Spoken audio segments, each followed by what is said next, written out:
ভাজি করে নিচ্ছি। কেটে দিয়েছি আর হচ্ছে দিয়েছি কাঁচামরিচ, পেঁয়াজ দিয়েছি, রসুন দিয়েছি, পাঁচফোড়ন দিয়ে ভেজে নিয়ে তারপর শিম এতে দিয়েছি, একটু পানি দিয়েছি, হালকা তেল ভাজি করেছি। মশলা সুন্দর হয়েছে।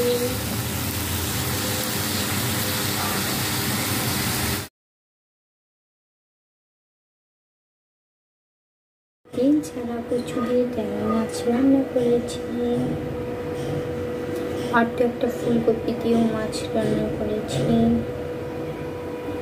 ফুলকপি রান্না করেছি, ধনেপাতা দিয়েছি উপরে, এই জন্য সবুজ দেখা যাচ্ছে।